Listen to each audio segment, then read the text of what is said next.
This episode of Internet Today is brought to you by Magic Spoon. On Monday of this week, an absolute treasure trove of documents, now referred to as the Facebook papers, were sent directly to various news organizations which correspond directly to the claims that have been made by the now unmasked internal whistleblower named Frances Haugen.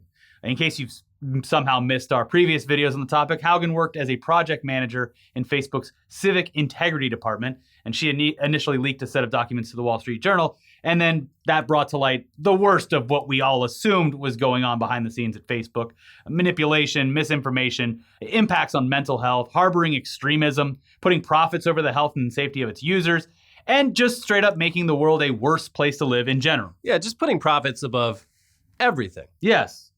So after internal documents were leaked to the Wall Street Journal, Haugen went public during a sit-down interview with 60 Minutes, and in the week since that interview, she has also testified on Capitol Hill in front of members of a Senate subcommittee where, according to NPR, she confirmed to them that Facebook consistently chose to maximize its growth rather than implement safeguards on its platforms, just as it hid from the public and government officials internal research that illuminated the harms of Facebook products. Quote, "The result has been more division, more harm, more lies, more threats, and more combat.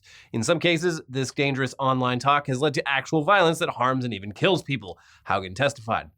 Even this week, as tens of thousands of documents were made available to more outlets, Haugen sat before British lawmakers in Parliament to reiterate the claims made elsewhere. But back to the documents in question. While Haugen was testifying over in the UK, over a dozen news outlets released articles based on her leaked documents, which were filed with the Securities and Exchange Commission and Congress. And in doing so, they brought to light a few new things that we hadn't heard before. New information has come to light. Yeah, or just a lot of internal conversations that were directly sourced that backed up what she was saying initially. So let's just go through some of the headlines and see what other outlets have uncovered by sifting through the Facebook papers. Facebook's dirty-ass laundry. Mm-hmm. This laundry's filthy. Yeah, it smells like doo-doo. By the way, we are going to leave links to all these articles in the description below so you can dig deeper. It's all extremely fascinating.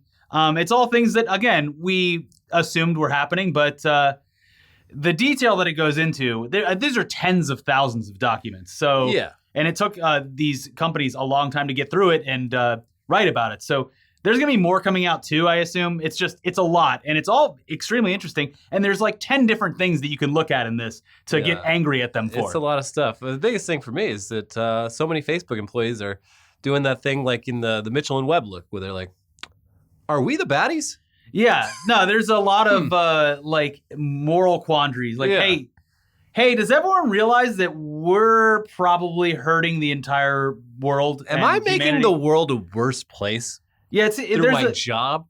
At least they, I mean, I don't know if at least they, but it seems like they were aware of it and at least spoke up about it, but that fell on deaf ears to a lot of the higher ups. Yeah. It's whatever. I mean, here, you'll see. The Atlantic's article went into details relating to the fallout and employees' moral questioning that took place within the company in the wake of the January 6th attack on the Capitol. That evening, Mark Zuckerberg, Facebook's founder and CEO, posted a message on Facebook's internal chat platform known as Workplace under the heading Employee FYI. Let me do my best, Mark Zuckerberg. Mm-hmm. This is a dark moment in our nation's history, and I know many of you are frightened and concerned about what's happening in Washington, D.C. I'm personally saddened by this mob violence. Facebook staffers weren't sad, though. They were angry, and they were very specifically angry at Facebook. Their message was clear. This is our fault. Chief Technology Officer Mike Schroepfer asked employees to hang in there as the company figured out its response. "We've been hanging in there for years," one person replied. "We must demand more action from our leaders. At this point, faith alone is not sufficient." "All due respect, but haven't we had enough time to figure out how to manage discourse without enabling violence?" another staffer responded. Great point. Yeah. "We've been fueling this fire for a long time, and we shouldn't be surprised it's now out of control. One of the darkest days in the history of democracy and self-governance," yet another staffer wrote. "History will not judge us kindly." Yeah, so that's Facebook's own employees. Yeah. This isn't like a bunch of people outside of their offices reacting to what's happening. These are people inside the building who know the inner workings and how everything works there. Anyway, NBC News added quotes from employees in their reporting on the internal fallout from January 6th. "I'm struggling to match my values to my employment here," an employee wrote in a comment. "I came here hoping to affect change and improve society, but all I've seen is atrophy and abdication of responsibility." Another employee asked, how are we expected to ignore when leadership overrides research-based policy decisions to better serve people like the groups inciting violence today? These are great questions. Great questions, yeah. But back in the article from The Atlantic, they add that the documents are astonishing for two reasons. First, because their sheer volume is unbelievable. And second, because these documents leave little room for doubt about Facebook's crucial role in advancing the cause of authoritarianism in America and around the world. Again and again, the Facebook papers show staffers sounding alarms about the dangers posed by the platform, how Facebook amplifies extremism and misinformation, how it incites violence, how it encourages radicalization and political polarization. Again and again, staffers reckon with the ways in which Facebook's decisions stoke these harms, and they plead with leadership to do more. And again, staffers say Facebook's leaders ignore them. Yeah, hey, maybe we should make it so that, within like 3 days of signing up and hitting the like button on like Fox News and like a few other things, you aren't getting spammed with recommendations for like anti-vax and conspiracy theory groups. Yeah. That would be great. And so we should think about doing that. As you'll see if you dig into the reports about these documents or the documents themselves, like this is, as we've said before, Mark Zuckerberg is very oddly extremely hands-on. And a lot of the biggest decisions revolving around Facebook come directly from him. In a lot of companies, the CEO or president or whatever tends to somewhat try to distance themselves from, micromanaging, especially when it's a company that big. Mark Zuckerberg is one of the most hands-on, like specifically in the tech realm that I've seen. Very handsy. Because people like to separate themselves from something going wrong, typically. Yeah. They like to have a buffer. Yeah. In this case, Mark Zuckerberg, like you can run this up the ladder, but once it gets to him, he's just going to be like, no, I mean, we're running a business here and business is booming. But also, I don't know what you're talking about. That's a great question, Senator, and we will be sure to get back to you with a better answer when we can. Yeah. Anyway, in a separate article, The Atlantic focused on the problems that arose outside of the U.S. due to the company not providing enough resources to properly moderate content. We, of course, know the big one, Myanmar, where Facebook, did a genocide. But yeah, they talked about how, according to the internal documents, Facebook was well aware that their platform was responsible for facilitating crimes like human trafficking and whatnot, but failed to properly act until their business was potentially affected by a threat from Apple. A few years back, a BBC investigation revealed a network of human trafficking that utilized, among other apps, Instagram as a marketplace for slave labor. Jesus Christ. In the wake of this report, Apple threatened to remove Facebook and Instagram from their app store. Quote, motivated by what employees describe in an internal document as potentially severe consequences to the business that would result from an App Store ban, Facebook finally kicked into high gear. The document makes clear that the decision to act was not the result of new information. Was this issue known to Facebook before BBC inquiry and Apple escalation? Yes. So yeah, there was crimes happening on our app, but I guess we just didn't really get around to it until it threatened our bottom line. Yeah, they would like every once in a while they would go through and delete like a hashtag or find accounts, and they're like, cool, job well done. I guess we can all go home now. You did great today, Mark. And obviously, like in a lot of other countries, they're not apparently putting resources into moderation teams and also localization of languages. Yeah. So it's harder for them to identify extremism or human trafficking or anything like that. Yeah, with Myanmar, I think there was one local employee, and I don't even know if they lived in Myanmar. Yeah. But if you're running, you're expanding into all these countries, but you're not actually employing anyone who knows the local culture and language. And no, you're just throwing that, being like, the populace will figure it out. Yeah, and just letting the algorithm run wild. This is going to be, like in decades, this is going to be one of the biggest experiments that's ever been just thrown onto the entire world's population, and how everyone used it. And it is it's a damning indictment of how we are as people. Yeah. When we're a little bit older, it's watching the TV. Has you or anyone you know been affected by brain worms? Yeah. You may be entitled to compensation. Exactly. That article, it goes on to say that according to the documents, Facebook is aware that its products are being used to facilitate hate speech in the Middle East, violent cartels in Mexico, ethnic cleansing in Ethiopia, extremist anti-Muslim rhetoric in India, and sex trafficking in Dubai. It is also aware that its efforts to combat these things are insufficient. A March 2021 report notes, "We frequently observe highly coordinated intentional activity by problematic actors that is particularly prevalent and problematic in at-risk countries and contexts." The report later acknowledges current mitigation strategies are not enough. They summarize by saying that Facebook is a company that has pursued worldwide growth since its inception, and then, when called upon by regulators, the press, and the public to quell the problems its sheer size has created, it has claimed that its scale makes completely addressing those problems impossible. That's how convenient. Yeah. How convenient for you. Anyway, over in the Washington Post's coverage of this, they point out that Zuckerberg sided with Vietnam's Communist Party to suppress speech on the platform there. So he's willing to crack down when it affects the bottom line. Yeah. Late last year, Mark Zuckerberg faced a choice: comply with demands from Vietnam's ruling Communist Party to censor anti-government dissidents, or risk getting knocked offline in one of Facebook's most lucrative Asian markets. So Zuckerberg personally decided that Facebook would comply with Hanoi's demands, according to 3 people familiar with the decision, speaking on the condition of anonymity to describe internal company discussions. Ahead of Vietnam's Party Congress in January, Facebook significantly increased censorship of anti-state posts, giving the government near total control over the platform, according to local activists and free speech advocates. Zuckerberg's role in the Vietnam decision, which has not been previously reported, exemplifies his relentless determination to ensure Facebook's dominance, sometimes at the expense of his stated values, according to interviews with more than a dozen former employees. Yeah. Because, most of the time, he's, free speech. We just let people do whatever. Free speech is the most important value and virtue around today. We are all about free speech. Oh, you do it. Oh, yeah. Okay. Yeah, we'll do something about that. Oh, well, that market is increasingly important. Very lucrative. Well, on the up and up. We would hate to lose that. So, whatever you need. The reporting also restates other vital pieces of information that came to light in the initial leak, but also bears repeating. Zuckerberg testified last year before Congress that the company removes 94% of the hate speech it finds before a human reports it. But internal documents show that its researchers estimated that the company was removing less than 5% of hate speech on Facebook. That's a bit of a difference. In March, Zuckerberg told Congress that it was not at all clear that social networks polarize people, when Facebook's own researchers had repeatedly found that they do. This is this test has been done by so many researchers. Really, you literally just start from scratch, new computer, new web browser, new IP address, create a Facebook profile, and just sort of mimic the expected behavior of an average person. Yes. And within days, you're just going down fucking insane rabbit holes of extremism. Yes. Without even trying. And that's the thing is he,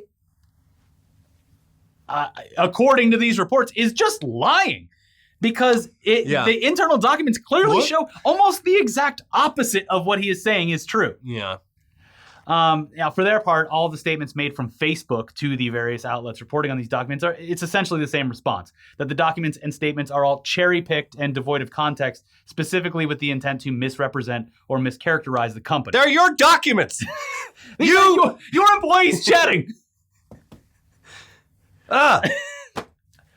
And you already know where we stand on Facebook, even well before the Facebook papers or Cambridge Analytica or any of those other scandals. It's one of the worst things to happen to humanity in our lifetime, and the world would be a better place if it had never existed. Honestly, if there was one chance to actually change the general public's opinion on Facebook to the point where it was convincing enough people to drop Facebook and move on, we are currently living in it, hopefully. But it's hard to be optimistic that anything will change because we've been through these scandals so many times before. It's been 5 years of just evidence every 3 months. There's a huge Mark Zuckerberg being covered in shit, but he's also covered in Teflon, so it just nothing seems to stick. But we've got hard, irrefutable evidence that paints Facebook in an absolutely horrible light. Once again. But we're still unconvinced that anything substantial will change. And even if something does change, it might be temporary, or it might make way for an even bigger problem to come through in its wake. In the initial reporting, it was you can turn down the hate button for a little while and then crank it back up. Yeah. You can they have the ability to literally pull things back and be all right, don't show them too much crazy shit. We got an election coming up. And then they're okay, we're back to square one. Didn't they, because Facebook does interesting, they beta test features on their users without notifying them. And And so like a few times they've straight up come out and said like, yeah, so last week we tried this thing where we tried to just like see how mad we could, if we show these people a bunch of really negative sentiment stories, like will that affect their posts and make them more angry? And yes, turns out, yes, we did that, by the way, without asking anyone's permission. Like we just wanted to see what would happen. Literally affecting the mental health of people. Yeah. You're guinea pigs. Yeah. You're the product. There's also there was a part in here about how Facebook had this thing in place that was like completely just fact-based voter information, like a portal for voter information that they were setting up for the 2020 election. All fact-based statements and stuff like that. And then they wanted to like do a Spanish version for like WhatsApp and stuff like that. And Mark Zuckerberg personally was like, that'll make us look biased towards like the Democratic Party. Interesting. Yes. Very, So they did like a scaled back version of it is what they ended up launching. If we embrace the Spanish language, that shows favoritism to the Democrats. Yeah. Wow. Again, there's a lot more outlets that have coverage on all of these documents, and we've linked the ones that we've referenced, as well as a few more down in the description below, in case you'd like to read further. But moving on now, we do have more news for you today. That story was that was a big one. Yeah. And we're sure there will be much more information coming out of those documents and the reactions from the world and the governments of the world in the coming days and weeks, hopefully. Mm-hmm. So we'll keep an eye on things there. But let's take a quick second to thank today's sponsor. That's right, baby. Magic Spoon. Growing up, cereal was one of the best parts of being a kid, but then you realize it's just packed full of junk and sugar and all that kind of stuff that you shouldn't be eating. Luckily, in steps Magic Spoon with a great tasting cereal that's got 0 grams of sugar, 14 grams of protein, and only 4 net grams of carbs in each serving. Also, only 140 calories. Wow. Try Magic Spoon's best-selling flavors in a 4-flavor variety pack, including the cocoa one we have right here, fruity, frosted, and peanut butter. My personal favorite still, well, the maple waffle, obviously, but overall, cookies and cream. Yeah, from the main 4-pack, peanut butter would be my favorite. Mm-hmm. But yeah, they got other flavors, and I don't know, they're all pretty great. But yeah, I think cookies and cream, or maybe even berry, but then the maple waffle, there's a lot of great flavors here, folks. The seasonal approach I really appreciate. Yeah, so it tastes exactly like cereal, the regular cereal from your childhood that you loved, but it's super nutritious. Honestly, maybe too good to be true, but it's not. And by the way, it's keto-friendly, gluten-free, grain-free, soy-free, low-carb, and GMO-free. Click the link down below to grab a variety pack and try it today. And be sure to use the promo code TODAYDAILY at checkout to get $5 off of any order. Or just go to magicspoon.com/todaydaily. By the way, they're now shipping up to the Great White North in Canada. Mm-hmm. And Magic Spoon is so confident in their product, it's backed with a 100% happiness guarantee. So if you don't like it for any reason, they will refund your money, no questions asked. Click the link below and use the code TODAYDAILY for $5 off, or go to magicspoon.com/todaydaily to save $5 today. I'm going to get one more bite before we go back to the news. There you go. Delicious. But yes, back into the news with a news story about a somewhat old topic. PPP loan scams. Remember those? Oh, yeah. Remember PPP loans from the beginning of the pandemic? Well, not the beginning, but what? Not early enough. Yeah, exactly. In the long run of the pandemic, pretty early on, considering we're still relatively speaking. Yes. They were the government loans that businesses could receive so that they could continue to pay their employees and stay afloat during the pandemic when everything was shutting down. They were just handing these things out, and which I thought was a great decision at that point, because like you don't want to have to means test millions and millions of applications. Like if someone is attesting that they're asking for money in good faith, just give it to them, and there's going to be a couple liars in there, and you'll find them. You'll find them and deal with that later. It's not very hard to find. But for now, you had to sign off on all this. Yeah, for now, get the money where it needs to go. But wouldn't you know it, people are very stupid and took a bunch of these loans. Sometimes millions of dollars. Sometimes with their using the identities of family members without even letting them know. And then spending all of that money on ridiculous items. Yep. Items that would say to anyone, maybe look into this. This guy's probably doing something illegal. Yeah. So as we've said, there's been no shortage of stories regarding these idiots who took these loans that they clearly didn't need, but also spent the money on frivolous items like boats and luxury cars. Like, what's not going to raise some alarm bells? I don't know. I'll go buy a Ferrari. I needed it. My business needed it because I needed to look really cool. No one's going to hire a lawn maintenance guy that just drives an F-150. You got to have a little pizzazz. I need that Ferrari. Yes. And a tow package on it. Make sure it has a tow package. Yeah. It was even reported recently that more than 15% of all PPP loans could be fraudulent, resulting in somewhere around $76 billion worth of fraudulent loans. And earlier this week, the Justice Department released a document that shows just how crazy people went with these loans, which were, again, meant to save struggling businesses and keep people fed. This includes, of course, one instance where a guy dropped nearly $60,000, which was apparently the majority of his entire loan, on a single Pokemon card. Which, in hindsight, might have been a good investment. At least like for $60K, you can get a decent. I think you can get like the entry-level Corvette for $60K. Like, at least with that, you can drive it around, you can rev it, you can have a good time. One Pokemon! Well, you drive that Corvette off the lot, and you just lost $20,000. You drive the Pokemon car off the lot, it's probably going to increase in value. Yeah. Jake Paul puts it around his neck and walks out onto the boxing ring, and next thing you know, you're paying that loan back with your own interest. I wonder if any of these PPP scammers bought NFTs, bought some lazy lions with their... I think it was a little too late for that. Like, if the NFT craze had coincided with the timeline of like the initial burst of PPP loans, I could definitely see that happening. Yeah. But I bet that a lot of it did go into cryptocurrency. I think we even talked about a story where someone bought a bunch of Bitcoin or something with a PPP loan. Wow. Like, well, this will be easy. I'll just pay it back. Yeah. And keep all of the money that I've earned. Line go up. So, yeah. What could go wrong? Yeah. From the Washington Post. One man was charged with spending his loan money on strip clubs. Another pleaded guilty to using his funds for a $318,000 Lamborghini. But Vinath Udomzin may be the only person accused of using his small business loan on a single Pokémon card. Prosecutors say the card cost the Georgia man $57,789, more than 2/3 of his federal aid, which officials say was based on false information. The wire fraud charge brought last week against Udomzine is part of a federal crackdown on alleged misuse of massive relief programs that threw lifelines to businesses during the pandemic, but also raised concerns about scams and waste. A federal watchdog said this month that the Small Business Administration overpaid $4.5 billion in grants to self-employed people and that no system of controls was in place to flag applications with flawed or illogical information. Even claims of up to 1 million employees. Yes, I have 1 million employees.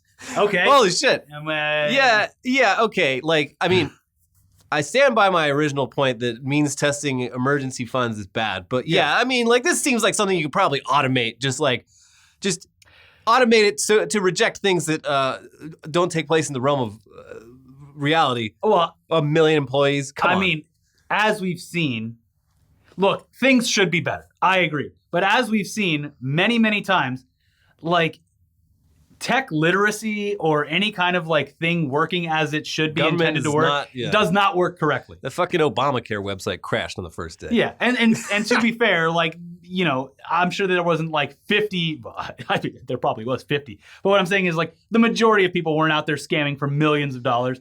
Some people were probably scamming for like $20,000, $30,000, thinking they would fly under the radar. I need paycheck protection for my 1 million employees, please. Yes. I have 1 million families that depend on me to pay the rent and keep their kids fed. What's the maximum amount of employees I can put down? 1 million, you say? And they're going to give me how much? Oh, this is the perfect crime. I'll be long gone before they ever catch me. Anyways, on July 14th, 2020, according to prosecutors, Udomzin sought a loan for a business that he said had 10 employees and revenue of $235,000 over a year. The next month, court documents state the SBA deposited $85,000 into a bank account in Udomzin's name. Court filings give few details about the alleged Pokemon card purchase, such as which pocket monster it carried. Simply stating that Udomzin bought it on or about January 8th of this year. It had to have been like one of those Charizards. Pokemon. Well, which one was it? I just love like a judge. Hold on. Are we talking like a foil variant? Can we get Pokemon expert Bruce Green in here to value these cards? First edition, second edition. What kind of cards are we talking here? Is it I literally don't know enough Pokemon names to make a joke about this other than the lizard. Bulbasaur, Charizard, Pikachu, Shu. Yeah. Mr. Toxic Gas. the one that looks like an umbrella, and many others. All very good Pokemon, I assume. Timothy Chalamet. Are we talking about a Pikachu here? What kind of card is it? But look, if this happened during peak pandemic, gotta say that card's probably worth more now than it was when he bought it, because all these physical collectibles have skyrocketed in price. So maybe everyone's collecting stuff these days. And to his credit, it was a very modest scam. Yeah. It was like, $80,000 from a program that's worth $1 trillion. Who could notice? After all, why shouldn't I? I've earned it. Haven't I earned it by being American, paying my taxes? Anyways, moving on to a far more relatable story, though. If you got lost and your life depended on simply answering your phone for an unknown number, would you do it? In hindsight, it does seem like the answer would be an easy and obvious yes. But nowadays, it seems like any number that calls you is either a telemarketer or a straight-up a scam. So it's pretty easy to just avoid those calls. You really don't think that the person on the other end is actually trying to save your life. Yeah. It's unless it's a family member or a very close friend, I don't answer the phone. And I don't have a voicemail either. So it just goes straight to like dead air. Yeah, I do tend to, if I'm free, I'll pick up the phone. But 90% of the time. You pick up the phone? Yeah. Don't know the number? It took me a long time. How many times out of like all the times has it been something worthwhile? Almost never. Yeah. It's, it'll be like maybe the bank checking if, a purchase was fraudulent. But even then, I've noticed like most legit businesses now text you. Well, with at least on my phone, it'll come up with the business's name if it's a registered business. Yeah, so, generally speaking. So I missed a call from my doctor like once or twice, and it cost me $50 because I missed the phone thing that happened to there is a while talk to your doctor about it. I got on some scam telemarketer list for Chinese people, so I was getting recorded messages in Chinese like on a daily basis. Yeah, it was driving me insane. And then there's the one where it's like, this is the IRS, except it's in like a heavy Indian accent, like, hello, this is the IRS. We're sending a warrant to you.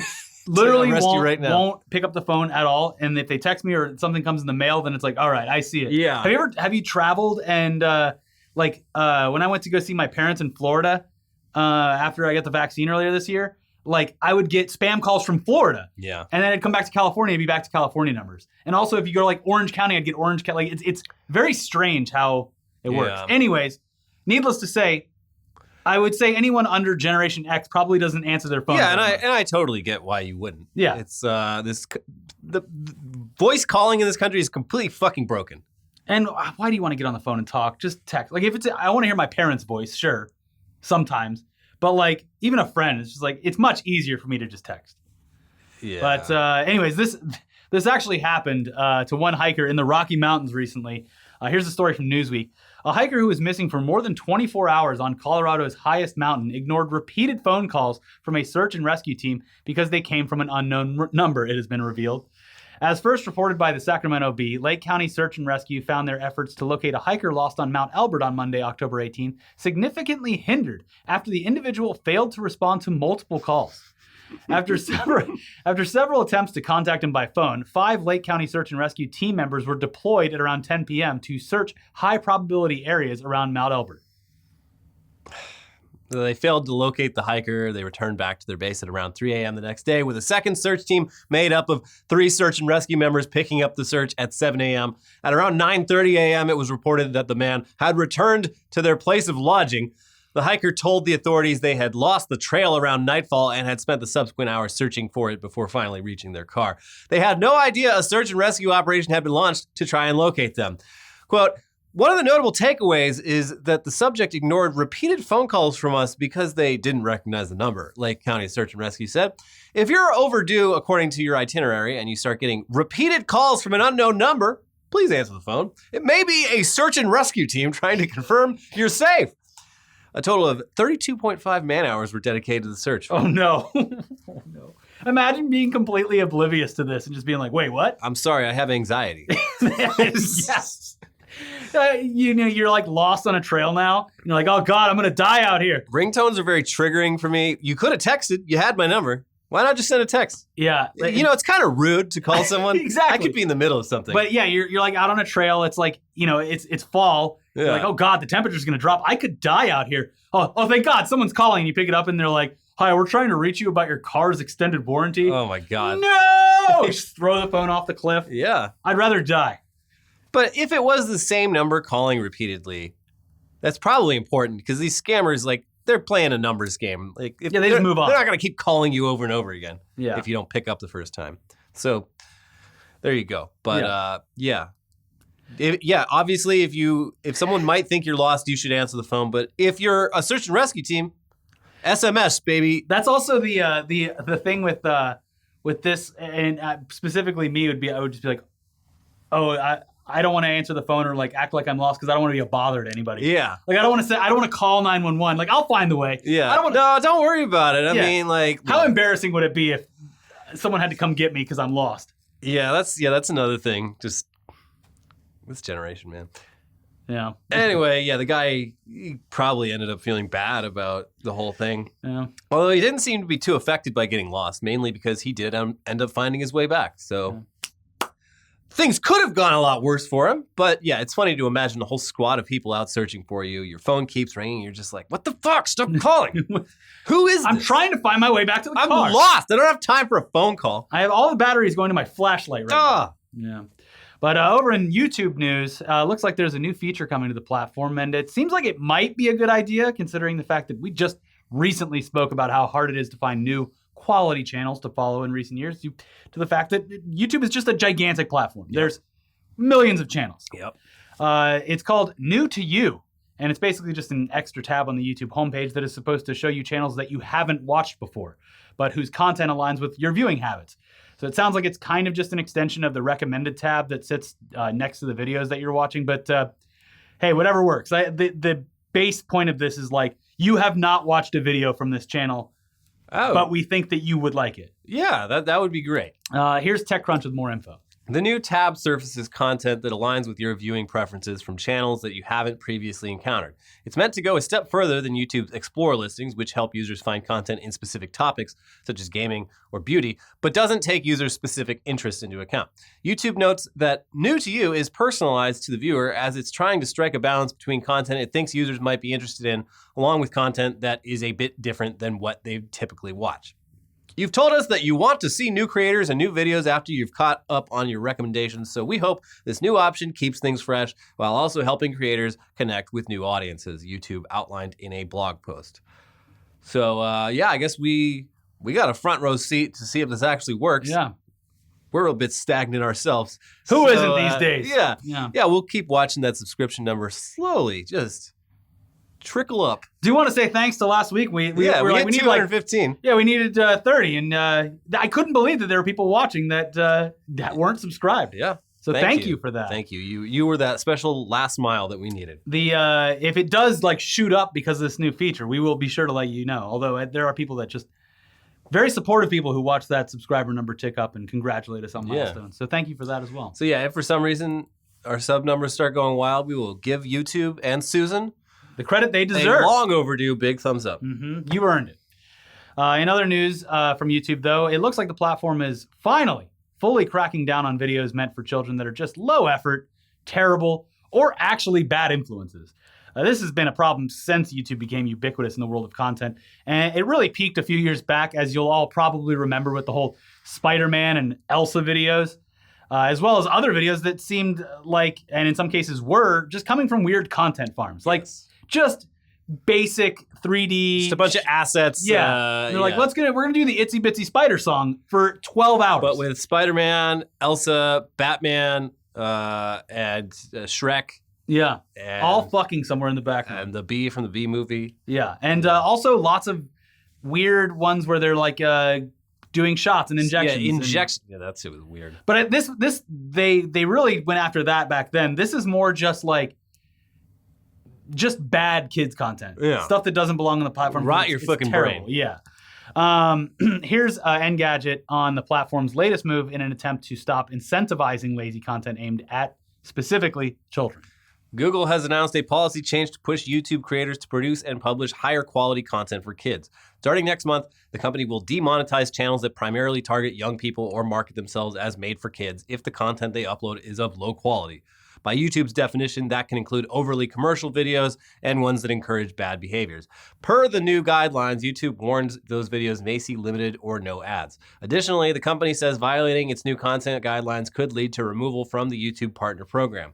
Our ultimate goal is to foster a safe and enriching environment for families while rewarding trusted creators who are making high-quality kids and family content, Google said of this latest policy change. It may take some time before the new guidelines elevate the quality of content on YouTube, so it doesn't hurt to keep an eye out on what your children are watching. Yeah. But that's the thing is, like, I've seen my friend has a kid, a young kid, and I went over there, and it's just watching the Coco Melon, which to me looks like low grade, low effort, just assets produced into a thing. But apparently it's not. Apparently every kid in the world loves Coco Melon. Okay. Right. I don't know anything about kids stuff. I watch videos for adults. Me, I just watch Blippi because I really love dump trucks, fire trucks, and garbage trucks. I only watch adults-only content. Like this channel. Yeah. Mm-hmm. So. Anyway, let's move on now over to some gaming news for all the epic gamers out there. Yeah. Seems like every company with a whole bunch of IP is just jumping on that Super Smash Bros. Hype train.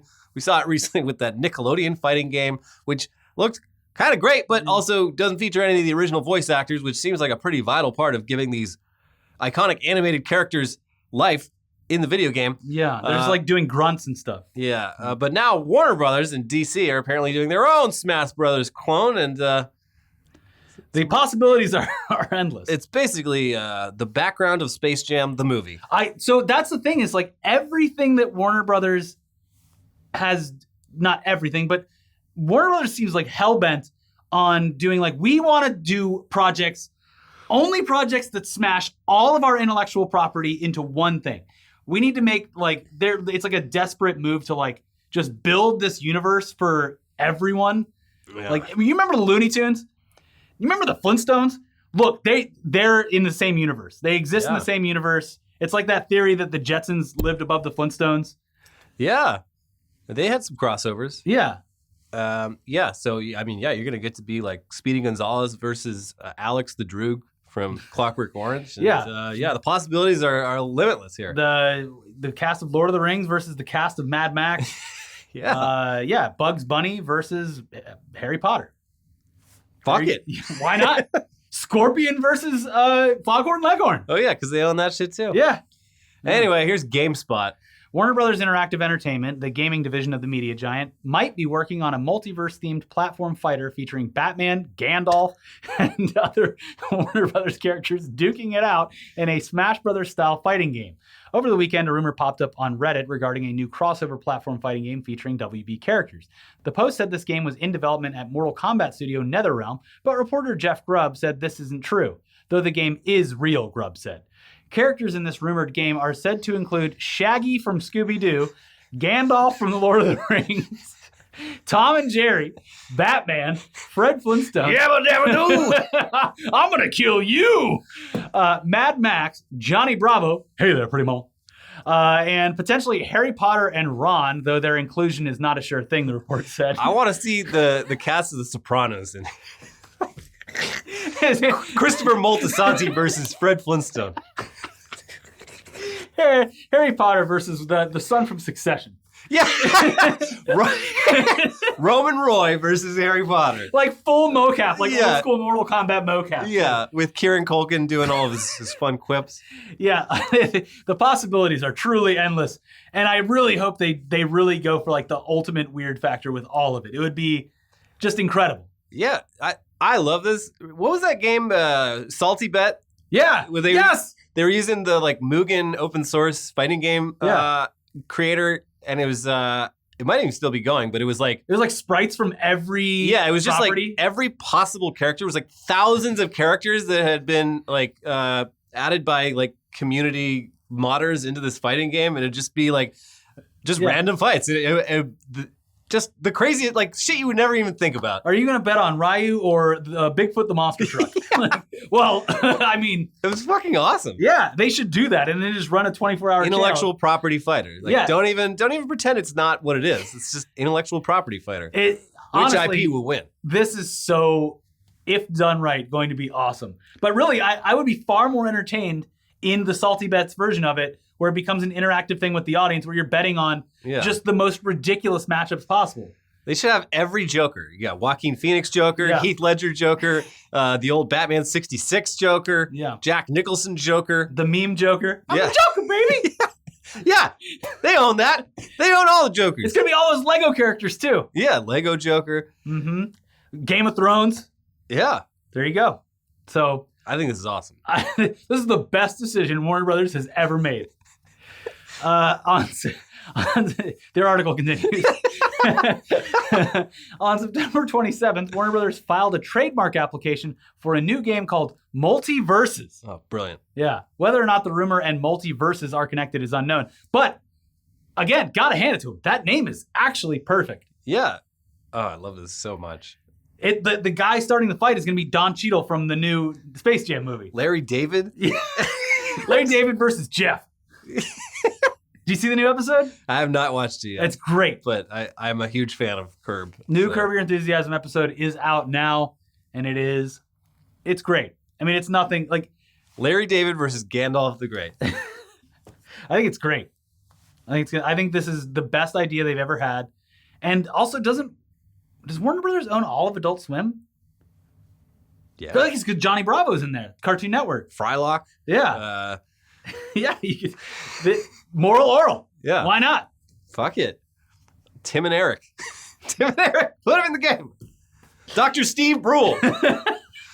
They have so much intellectual property. It would be foolish to not take this to its fullest potential. This is going to be the most, like, profitable DLC packs I've ever seen. The fucking Tim and Eric Universe DLC pack. I fucking love this. I unironically love this. Yeah. So get weird with it, guys. I need every single one of you in the comments to put the perfect Warner Brothers intellectual property matchup. Yeah. And whoever gets the most updates or whatever it is on fucking YouTube, the most thumbs up, you win. I'll mention it in the next episode or something. But I just come up with the shit that we haven't even thought about. Because we're on the spot. It's hard. You have Wikipedia. They have so much intellectual property, too. Go look. It is a wide web of intellectual property. Yeah. Anyways, I'm so looking forward to this game. They better rush this thing out. I don't care how many people have to work overtime for nothing. Get this game on the shelf. We need you guys to render about 2,000 characters as fast as you can. And since you work for Warner Brothers, why don't you render yourself into the game too? Yeah, fuck it. Anyways, that's it for today's episode. Stay tuned for more coming up.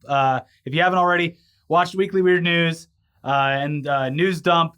And technically, Machinima was part of Warner Brothers. Maybe we'll be in the game. Yeah, put us in the game. Put us in the game. DLC pack. All right, bye. Bye.